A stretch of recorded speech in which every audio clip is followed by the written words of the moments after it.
कि गुलामी के काबिल नहीं है। ये उनका कमाल दर्जे का ईमान था, अपनी ख्वाहिशात को कुर्बान कर दिया। एक मदीने की खातून ऐसी है, सबसे ज्यादा हसीन और जमील लड़की है। हुजूर के पास एक हबशी काले रंग के साहबी हैं, आए कहा या रसूल अल्लाह मुझसे कोई शादी नहीं करता। हुजूर ने फरमाया कि जा मैं तेरी शादी के लिए एक जगह पर पैगाम भेजता हूँ, और भेजा उस लड़की के घर। अंसारी साहबी की एक लड़की इतनी खूबसूरत है मदीने में, उनके घर भेजा। ये तो हबशी किस्म के थे। ये एक पैगाम लेकर के जब आए, माँ बाप बाहर बैठे हुए, लड़की अंदर है। माँ बाप ने देखा, क्यों आए हो? कहा मैं पैगाम लेकर आया हूँ। किस चीज का? आपकी बेटी से निकाह का। किसने भेजा? कहा अल्लाह के रसूल ने। माँ और बाप है, शक्ल और सूरत देखी और उनकी हसीना बेटी। कहा ठीक है तुम जाओ वापस, हम हुजूर से बात कर लेंगे। इतना ही कहा, टाल दिया होगा। वो साहबी जो आए थे काले रंग के, उन्होंने कहा ये तो रोज की बात थी, हर जगह रिजेक्ट होता ही था, मेरे लिए ताज्जुब की बात नहीं थी, मैं तो वापस आया हुजूर के पास। हुआ घर में क्या, अंदर जवान लड़की जो घर में मौजूद थी भर आई। कहा माँ बाप से पूछती है कि अम्मा कौन आया था? कहा एक नौजवान निकाह का पैगाम लेकर के। उस खातून ने कहा, लड़की ने कहा आपने क्या कहा? कहा हम बाद में बात कर लेंगे। कहा आपको अंदाजा नहीं आपने कितनी बड़ी खता की है। अल्लाह के नबी का फरमान आया था और आपने टाल दिया। मैं तैयार हूं उसके साथ निकाह करने के लिए, नबी पाक का हुक्म है। माँ बाप ने कहा बेटा तूने देखा है? बेटा तूने देखा जो पैगाम लेकर के आया था वो तेरी मैचिंग का है या नहीं? तूने देखा? उस नौजवान ने कहा, उस लड़की ने कहा मैंने पैगाम लेकर आने वाले को तो नहीं देखा, आमिना के लाल को तो देखा है, जिसने पैगाम भेजा है उसको देखा है। उसके हुक्म के बाद फिर किसी को देखना बनता ही नहीं है। वो दोनों माँ बाप दौड़ते हुए हुजूर के पास आए, और वो साहबी अभी बता ही रहे थे कि मैं रिजेक्ट होकर के आया हूँ। तभी माँ बाप भी दौड़ करके आए, कहा या रसूल अल्लाह खता हो गई, हमने ताखीर की आपके हुक्म में। अल्लाह के नबी हम राजी हैं, अपनी बेटी का निकाह इन्हीं के साथ करेंगे जिनका पैगाम आपने भेजा है। क्या अपनी ख्वाहिशात को हुजूर के कदमों में लाकर कुर्बान नहीं किया? लेकिन निकाह हुआ भी। वो नौजवान अब्दुल्ला अस्वद निकाह का है, हुजूर ने निकाह करवा दिया मस्जिद नबी, और हजरत उस्मान से कहा कि इनको कुछ पैसा दे दो, माल दे दो, शादी का सामान तो खरीद ले, जहेज ले ले, अपना घर सजा ले। उनको साहबा ने पैसे दिए, गरीब थे। मैं बाजार में जाकर अपनी शादी का सामान खरीद रहे थे, शाम के वक्त ऐलान हो गया मुशरिकीन मक्का ने मदीने पर हमला किया है, अल्लाह के नबी जिहाद में निकल रहे हैं। ये अब्दुल्ला अस्वद जिनका निकाह मस्जिद में हुआ और रात को सुहाग रात आज थी, आज अपने घर दुल्हन लाने वाले थे, जो घर सजाने के लिए सामान खरीदना था जाकर के घोड़ा खरीद रहे, तलवार खरीद रहे, और उसके बाद जंग में इस्तेमाल होने वाला सामान खरीद रहे। सब पैसे खर्चा कर दिए जंग के इस्तेमाल के। जीरा खरीद ली, वो टोपी खरीद ली लोहे की, सब खरीद करके सीधे मैदाने जंग में आ गए। साहबा भी पहचान नहीं रहे थे, साहबा भी नहीं पहचान रहे थे। वो गरीब साहबी कभी घोड़े पर नहीं बैठे, लेकिन शादी का पूरा पैसा ये जंग के सामान में लगा दिया। और जब जंग शुरू हुई ओहद की, मैदाने जंग में जब सहाबा लड़ रहे थे, हुजूर पाक पूछते अपने सहाबा से, ये एक जवान है जो पूरा चेहरा ढका हुआ है, घोड़े पर बैठा है, जवां मर्दी के साथ लड़ रहा है, ऐ मेरे साहबा जानते हो कौन है ये? साहबा गौर से देखते और कहते या रसूल अल्लाह ये मदीने का नहीं लगता, हमारे आपस का नहीं है, कहीं बाहर से आया है। हुजूर ने फरमाया जाके गौर से देखो, उसकी काली काली कोहनियों से मैं पहचान रहा हूँ, वो मेरा अब्दुल्ला अस्वद है। आज मैंने उसको शादी के लिए पैसे दिए थे, वो सारे पैसों से ये जंग का सामान खरीद करके लाया है। शाम होने से पहले खबर आई अब्दुल्ला अस्वद को जालिमों ने शहीद कर दिया था, कत्ल कर दिया था, और वो मिट्टी में गिरे हुए थे। हुजूर खुद चल करके आए, अब्दुल्ला अस्वद के पास आकर के बैठते हैं और सर उठा करके अपनी गोद में रखते हैं, चेहरे से धूल को साफ करते हैं, और फिर फरमाते हैं अल्लाह के कुछ बंदे ऐसे हैं जो अल्लाह से किया हुआ वादा पूरा करके दिखाते हैं। सारी दुनिया एक तरफ, फरमाने मुस्तफ़ा एक तरफ। मेरे अजीजों, ये ख्वाहिशात की कुर्बानियां हैं, जब जाकर के ईमान तकमील पाता है। बस आखिर में इतना कहूंगा, हमारा ईमान सिर्फ इतना होना है, उन्हें जाना उन्हें माना, ना रखा गैर से काम, लिल्लाहिल हम्द मैं दुनिया से मुसलमान गया। उठो कुव्वत इश्क से हर पस्त को बाला कर दो, दहर में नामे मोहम्मद से उजाला कर दो। किया गया और जिना को आसान कर दिया गया है। निकाह मुश्किल क्यों बनाया गया है? ये मुआशरे के रीत रिवाज रस्म, समाज में फैली हुई बहुत सारी खुराफात, निकाह करने के लिए क्या क्या चीजें लाद करके रखा है। इतना जहेज होना चाहिए, इतना माल होना चाहिए। और कुछ तो ऐसे लोग भी हैं, मैं तो उनको भिखारी कहता हूं, जो जहेज में गाड़ियां मांगते हैं। इससे बेहतर है कि ऐसे दूल्हे को एक कटोरी लेकर मस्जिद के बाहर खड़े होना चाहिए। अल्लाह ने हाथ दिया है, कमा कर अपनी बीवी को खिलाओ, सदके का सवाब है। ससुराल से मांगने वाला वो गैरतमंद नहीं है। फरमाया गया अनकरीब उसको अल्लाह मोहताज बना देगा, उसके माल से बरकत खत्म हो जाती है। जहेज मांगने का रिवाज और रस्म इस्लाम में नहीं है। औरतों के ऊपर और उनके बाप पर बोझ बनाने का रस्म और रिवाज इस्लाम में नहीं है। जो भी नौजवान इस तरह से हरकत किया, वो आखिरत में उसका अजाब भी पाएगा, और उसने जिंदगी भर उसके साथ जुल्म किया है। दूसरी चीज, निकाह को इतना आसान करो। हुजूर पाक सल्लल्लाहु तआला अलैहि वसल्लम के पास एक सहाबी आए, उन्होंने कहा मैं निकाह करना चाहता हूं लेकिन मेरी ताकत नहीं है, माल नहीं है। हुजूर ने फरमाया महर में क्या एक चांदी की अंगूठी दे सकते हो? मैं तुम्हारा निकाह कर दूंगा मदीने की किसी खातून से। उस सहाबी ने कहा या रसूल अल्लाह, चांदी की अंगूठी तो दूर की बात, लोहे की अंगूठी देने की भी ताकत नहीं है। तो मेरे आका ने नहीं फरमाया तेरा निकाह ही नहीं होगा। कहा, पूछा क्या तुझे कुरान की कोई सूरह याद है? उस सहाबी ने कहा कज़ा व कज़ा या रसूल अल्लाह। हाँ या रसूल अल्लाह, मुझे फलां फलां कुरान की सूरह याद हैं। हुजूर ने मदीने तैयबा में अंसार साहबी की एक बेटी को बुलाया और कहा मैं तेरा निकाह इस नौजवान के साथ कर रहा हूं, क्या तुझे मंजूर है? उस खातून ने और उनके बाप ने कहा या रसूल अल्लाह, आपके बाद फिर किसकी मजाल है? आपने फरमाया सर आंखों पर हुक्म है। और उसके बाद हुजूर से पूछा कि इस मेरी बेटी का महर क्या होगा?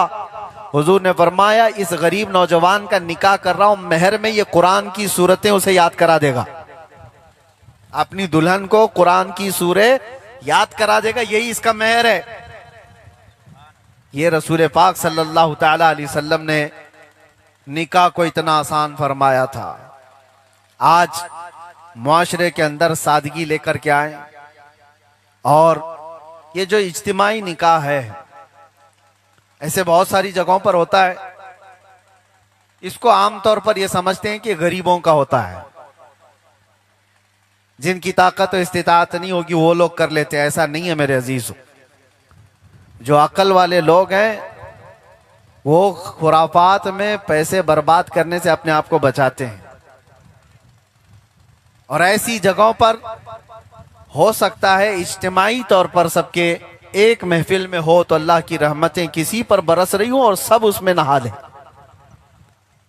कोशिश ये करें कि अपने माल को खुराफात और वाहियात में बर्बाद करने से बचाएं। और निकाह करने वाले नौजवान से ये भी मैं कहता हूं, अल्लाह के हबीब सल्लल्लाहु अलैहि वसल्लम फरमाते हैं इदा तज़व्वजल अब्दु फक़द इस्तकमलल ईमान निस्फ़हु। जब कोई निकाह कर लेता है तो उसका आधा ईमान मुकम्मल हो जाता है। आधा ईमान उसने मुकम्मल कर लिया। फलयत्तक़िल्लाह फ़िन्निस्फ़िल बाक़ी, आधे बाकी ईमान में वो अल्लाह से डरता रहे। यानी निकाह इतना अजीम है कि आधा ईमान मुकम्मल हो जाता है। और एक हदीस में हुजूर फरमाते हैं नौजवानों, तुम में से जिसकी ताकत है उसे चाहिए कि वो निकाह कर ले, इसलिए कि निकाह तुम्हारी आंखों की हिफाजत करता है, तुम्हारे शर्मगाह की हिफाजत करता है। और यही दो चीजें हैं जो इंसान को गुमराह करती हैं। आंखें बहक गई, आंखें भटक गई, उसके बाद पूरा शरीर पूरा जिस्म उसका गुनाहों की तरफ जा सकता है। और निकाह करने के बाद उसकी आंखों की हिफाजत होती है, उसके शर्मगाह की हिफाजत होती है। और ये दो चीजें इंसान को जहन्नम में ले जाती है अक्सर। हुजूर पाक सल्लल्लाहु ताला अलैहि वसल्लम ने फरमाया, और कुरान ये कहता है निकाह करो, अगर फकीर हो तो अल्लाह ताला गनी बना देगा। निकाह की बरकत से रिस्क के कई दरवाजे खोले जाते हैं। बहुत सारे ऐसे नौजवानों को मैंने देखा, उम्रें हो गई, निकाह क्यों नहीं किया? अरे अभी सेटल नहीं हुए, अभी स्टैंड नहीं हुए। क्या है ये सेटल और स्टैंड? क्या एक पांव पे खड़े हो, चल फिर रहे हो सारी चीजें? निकाह जब उम्र हो जाए तो जल्दी करना ये अफजल है। मेरे आका सल्लल्लाहु अलैहि वसल्लम ने फरमाया 3 चीजों में ताखीर करना, लेट करना गुनाह है। वो 3 चीजें क्या है? हुजूर फरमाते हैं नमाज का वक्त हो जाए तो उसमें ताखीर करना गुनाह है। दूसरी चीज, जब किसी का इंतकाल हो जाए तो जनाजा उठाने में ताखीर करना ये गुनाह है। जल्द से जल्द मैयत को कब्रिस्तान ले जाना चाहिए, ज्यादा देर इंतजार ना कराया जाए। तीसरी चीज मेरे आका फरमाते हैं लड़की जब उम्र के काबिल हो जाए उसके निकाह में ताखीर करना ये गुनाह है। लेट ना करो, बच्चियों के निकाह जल्द से जल्द अदा किए जाए। जब उनकी मैच्योरिटी हो, जब वो निकाह के काबिल हो जाए तो उनका निकाह जल्द से जल्द अदा कर दिया करो। आज फितनों के दौर में मेरे अजीजों, निकाह को आसान बनाना ये उम्मत मुस्तफ़ा की जिम्मेदारी है। आपके पैसे जो शादियों में खर्च होते, अभी मैं कल की बात बताऊं, एक निकाह में और हाजिर था, किसी को मैं नसीहत करते हुए ये कह भी रहा था, कुछ लोगों को बुरा भी लग जाता है। यहाँ का मुझे पता नहीं कितना कितना मेहर रखा जाता है। मेहर कितना रखा जाता है? हाँ देखिए यही है, 7,000 10,000 यही मेहर होता है। मैंने नौजवानों से कहा शादी के टाइम पे शेरवानी कितनी की पहनते हो, फूल का हार कितने का लाते हो, डीजे भी आ गया तो पिंडाल भी, और खाना कितने लोगों का बनता है? अरे शामियाने वाले को शादी के 4 घंटे के लिए तुम 50,000 दे लेते हो, और जिस औरत को पूरी जिंदगी लेके आ रहे हो उसको 10,000 में मेहर भी इतना कम कर दिया जाता है। हमारे माहौल बना हुआ है। ये भी नौजवानों को चाहिए कि ज्यादा से ज्यादा मेहर रखें, इसलिए कि बुजुर्गों ने फरमाया जिसका मेहर ज्यादा होता है उसके माल में उतनी बरकत भी दी जाती है। माल में बरकत होती है, और मेहर की रकम से औरत बहुत कुछ कर सकती है। उसके मेहर के पैसों में बहुत सारी बरकत है और शिफा भी है उसके माल में। बहरहाल बहुत सारी ऐसी बातें हैं जो हमारे यहाँ गैरों से आई हुई है, वो इस्लामी नहीं है, उसको हमारे यहाँ से निकालने की जरूरत है। खुशियां मनाओ शादी में, इसकी कोई वो नहीं है, लेकिन दायरे इस्लाम में रह करके जितना इजाजत अल्लाह के नबी सल्लल्लाहु ताला अलैहि वसल्लम ने अता किया है उसी इजाजत के तहत। आखिरी बात मैं अर्ज करता हूँ, मोहब्बत हो तो ऐसी हो शोहर और बीवी के दरमियान। ये कैसे आती है मोहब्बत? शादी करके एक बात याद रखना, जिनकी नहीं हुई उनके लिए दुआ करते रहो अल्लाह की बारगाह में। ये मत दुआ करो कि अल्लाह हूर परी मिल जाए, देखो तो आंखें पलक झपकना भूल जाए, इतनी खूबसूरत मिल जाए, लंबे बाल वाली, पतली कमर वाली, पता नहीं क्या क्या लिस्ट लेकर के नौजवान घूम रहे होते हैं। मिल भी गई, और अगर मिजाज की चिड़चिड़ी मिली तो आधी जहन्नम दुनिया में बना देगी, जिंदगी खराब हो जाएगी। अगर तुम्हारा रिश्ता शादी के बाद शोहर और बीवी का हल्का भी बिगड़ गया तो जानते हो दिमाग पर भी असर है, रिश्ते पर भी असर है, औलाद पे भी असर है, दोस्तों पे भी, बिजनेस पे भी, जॉब पे, सब पे असर हो जाएगा। और ऐसा दूल्हा 2 साल के अंदर बूढ़ा दिखने लग जाता है, बाल सफेद होने लग जाते हैं। कहां से? आधे से ज्यादा घर से। दुआ हमेशा ये करो जो कुरान ने सिखाया, रब्बना हब लना मिन अज़वाजिना व ज़ुर्रियातिना कुर्रत अयुन। ऐ मेरे रब, ऐसी बीवी और ऐसी औलाद अता कर जो मेरी आंखों की ठंडक हो। और दुआ ये करना कि अल्लाह मुझे ऐसी बीवी अता कर जो मुझे गुनाहों से बचाए और तेरे करीब करे। और औरतें भी ये दुआ करें कि अल्लाह हमें ऐसा शोहर अता कर जो हमें दुनियावी खुराफात से बचाए और तेरी मोहब्बत में ले जाए। ये जब तक नीयतें साफ नहीं होंगी घर के अंदर जन्नत नहीं बनती। एक नौजवान को मैं बताऊं आपको, हमारे पास नमाज पढ़ता था, बड़ा मोतक़िद भी था, अचानक गायब हो गया, मस्जिद में नहीं। कई दिन के बाद पता चला कि बिगड़ गया है, नशा कर रहा है। और फिर थोड़े दिनों के बाद पता चला दूसरे शहर में गया, वहां से सुनने में आया कि शराब भी पीने लग गया। कई दिनों के बाद मैं काफी उसको पूछने लगा, नौजवानों ने कहा आया है, आपको मिला देते। देखा दुबला पतला, अजीब सी हालत थी। पूछा बेटा क्या बात है? कहा आपके पास आने से डर लग रहा था, लेकिन बताता हूं, शादी होने के बाद हम बहुत खुशहाली में थे, बहुत अच्छी जिंदगी गुजर रही थी, लेकिन हुआ ये कि मेरी बीवी की फरमाइशें कम होती नहीं। उसके सामान लाते लाते थक गया, मेरी तनख्वाह से बढ़ गए।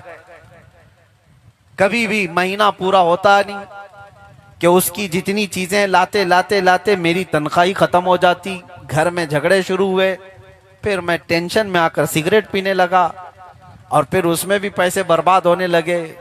फिर लोगों ने कुछ और नशा करवाया, और फिर मैं ज्यादा कमाने के लिए बड़े शहर में गया। वहां जाने के बाद ड्रग्स की आदत लग गई। अब हालत ये हो गई कि जॉब भी छूट गई, सब कुछ खत्म हो गया, पैसा भी नहीं है और बीवी भी साथ नहीं है। हालत ऐसी है। मैंने ये सारा आपके सामने इसलिए बताया कि एक सीधे साधे नमाजी को अगर कोई गुमराह कर दिया तो किसी औरत की ख्वाहिशों ने गुमराह किया। औरत हो तो ये अपने शोहर से कहे कि तू एक रोटी लेकर के आ, हलाल तरीके से, मैं सब्र कर लूंगी, लेकिन नशा की जिंदगी में मत जा। मेरी ख्वाहिशात इतनी है कि तुझे अल्लाह ताला सीधे रास्ते पर रखे। बहुत ज्यादा अगर तू नहीं ला सकता तो कम से कम इतना तो रख के अल्लाह के रास्ते पर चलता रहे। औरतों का सपोर्ट शोहरों को बहुत जरूरी होता है। औरत अगर सपोर्ट करती है अपने मर्द को तो वो बहुत हिम्मत वाला होता है। औरत अगर तोड़ दे तो सब जगह टूट जाता है। मेरे आका सल्लल्लाहु ताला अलैहि वसल्लम ने फरमाया है कि दीन इस्लाम की तबलीग में सबसे ज्यादा सपोर्ट हुजूर को किसी ने किया था तो वह खदीजतुल कुबरा ने किया था। हुजूर की बीवी ने सबसे पहले इस्लाम लाने वाली, सबसे पहले अपना माल लुटाने वाली, सबसे पहले हुजूर को तसल्ली देने वाली उनकी बीवी थी। वो कहती थी कि या रसूल अल्लाह आप घबराएं नहीं, आपको कुछ मुसीबत नहीं आएगी, आपका कोई कुछ नहीं बिगाड़ेगा। ये हिम्मत देने वाली हुजूर की खातून थी, हुजूर की बीवी थी। जानते हो हुजूर जब गारे हिरा से उतरते थे, पहाड़ से 3000 फीट ऊंचा पहाड़ है, धूप से उतर रहे होते, हजरत खदीजा बाहर आंगन में खड़ी रहती थी। लोग कहते अरे वो आ रहे हैं, घर पे आने में उन्हें वक्त लगेगा, यहाँ धूप में क्यों खड़ी हो? हजरत खदीजा कहती मुझे गवारा नहीं करता कि मेरे शौहर धूप में उतर रहे हो, उतनी देर तक मैं छांव में खड़ी रहूं। जितनी देर वो धूप में उतर रहे मैं भी धूप में खड़ी रहूं। वो तोशा लेकर के पहाड़ पर चढ़ जाती थी दिन में। आज 8 दिन में एक बार कोई चढ़ के आ जाए तो उसके पट्टे दर्द करने लग जाएंगे। वो रोजाना हज़रत खदीजा हुजूर पाक सल्लल्लाहु अलैहि वसल्लम के लिए खाना लेकर पहाड़ पर चढ़ती थी। इतनी बात नहीं मेरे अजीजों, शोहर और बीवी में ऐसा सपोर्ट किसी ने देखा नहीं होगा। जब हज़रत खदीजा का इंतकाल हुआ तो हुजूर को सबसे ज्यादा गम था इस बात का, सबसे ज्यादा गम। वो पूरे साल का नाम ही गम का साल रखा मेरे आका ने। और हज़रत फातिमा छोटी थी, बुलाया हज़रत फातिमा को मेरे आका ने, कहा है फातिमा तुम्हारी माँ की कोई यादगार बात है तो बताओ। हज़रत फातिमा क्या कहती है बताओ? वो कहती है रोती हुई, अब्बा जान अम्मा ने कहा था इंतकाल से पहले कि बेटी फातिमा जब मेरी मौत हो जाए तो मेरे कफन में अपने बाबा जान का जुब्बा रख देना। खदीजा की ख्वाहिश ये थी कि रसूलुल्लाह का जुब्बा अपने कफन में रख ले। हजरत फातिमा ने इतना कहा, हुजूर की आंखों से आंसू निकल आए। मेरे आका ने फरमाया कसम खुदा की है फातिमा, तुम्हारी माँ ने सिर्फ मेरा जुब्बा मांगा, अल्लाह की कसम अगर वो मेरे जिस्म की चमड़ी भी मांगती तो मैं पूरी निकाल के दे देता। मेरे आका सल्लल्लाहु ताला अलैहि वसल्लम ये फरमाते, शोहर और बीवी को अल्लाह ताला ने एक अजीम रिश्ते में रखा है, दोनों एक दूसरे की खैर खाई करें। और आखिरी ये नसीहत है, कोशिश ये करो, हमेशा कोशिश ये करो कि जब दोनों के दरमियान कुछ भी हो जाए तो दो ही बैठ करके सुलह करो, तीसरे को दाखिल करोगे तो बहुत फसाद हो जाता है। हाँ, तीसरा अगर कोई आए तो ऐसा आए जो दोनों का खैर खा हो, वरना बहुत सारे मामू हैं जो रिश्ते तोड़ने पर लगे रहते हैं। किसी का पता भी चल गया तो फिर वो इधर की आग उधर, उधर की आग इधर लगाते रह जाते हैं। कोशिशें करें। शैतान का सबसे बेहतरीन पसंदीदा मशगला, सबसे पसंदीदा मशगला, शैतान वो खुद कहता है शोहर और बीवी के दरमियान जुदाई डालना शैतान का पसंदीदा काम है। वो हर शोहर और बीवी को तोड़ने की कोशिश करता है। बीवी के दिल में कुछ और शक डालेगा, शोहर के दिमाग में कुछ और शक डालेगा, झगड़े कराएगा। इन तमाम चीजों में शोहर और बीवी अल्लाह से दुआ भी करते रहें, और कोशिश यही होना चाहिए कि मर्दों से कहता हूं कि औरतों को लाए हो तो मेरे आका ने फरमाया वो टेढ़ी पसली से बनी हुई पूरी सीधी करने की कोशिश मत करो, टूट जाएगी। उसके टेढ़ेपन से ही बहुत कुछ तुम नफा उठा सकते हो, बहुत कुछ नफा उठा सकते हो। और औरत जब दीन पर कायम हो जाती है तो ऐसी हो जाती है कि उसकी कोख से हसन और हुसैन जैसे पैदा होते हैं। औरत जब पारसा होती है तो गौसे आजम पैदा होते हैं। औरत जब पारसा होती है तो गरीब नवाज पैदा होते हैं। हमारे घरों में आज लोग ख्वाहिश भी करते हैं कि अल्लाह हमारे घरों में हसनैन करीमैन के गुलाम पैदा कर, आशिकान रसूल पैदा कर। अरे जहां हसन और हुसैन पैदा करने की दुआ करते हो उन घरों में फातिमा भी तो होनी चाहिए। फातिमा होगी तो हसन और हुसैन भी पैदा होंगे। अल्लाह तबारक व तआला इस इज्तिमाई निकाह को खैर व बरकत वाला निकाह बनाए, सादतों वाला निकाह बनाए, नजर बद से अल्लाह महफूज फरमाए। इनकी जिंदगी को अल्लाह ताला उल्फतों और मोहब्बतों से भर दे।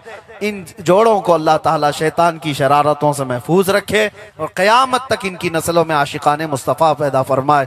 व आखिर दावाना अनिल हम्दुलिल्लाहि रब्बिल आलमीन। खुतबा निकाह होगा और उसके बाद इजाब कबूल के बाद ये महफिल निकाह की इख्तिताम पजीर होगी। अल्हम्दुलिल्लाह अल्हम्दुलिल्लाहिल्लज़ी जअलन-नार अला सय्यिदिना इब्राहीम अलैहिस्सलाम बरदन व सलामा। अल्हम्दुलिल्लाहिल्लज़ी जअल सय्यिदना इस्माईल अलैहिस्सलाम ज़िबहन अज़ीमा। अल्हम्दुलिल्लाहिल्लज़ी कल्लमल्लाहु सय्यिदना मूसा अलैहिस्सलाम खैर कलामा। अल्हम्दुलिल्लाहिल्लज़ी कशफ़ अद-दुर्र अन सय्यिदिना अय्यूब अलैहिस्सलाम बअद अन इब्तलाहु मरदन व सिक़ामा। अल्हम्दुलिल्लाहिल्लज़ी जअल सय्यिदना ईसा अलैहिस्सलाम फ़िन-नबिय्यिन खैर मक़ामा। अल्हम्दुलिल्लाहिल्लज़ी जअल सय्यिदना मुहम्मदन सल्लल्लाहु अलैहि वसल्लम हदियन लिन्नासि व इमामा। वस्सलातु वस्सलामु अलैहि व अला आलिहि व अस्हाबिहि सलातन व सलामा।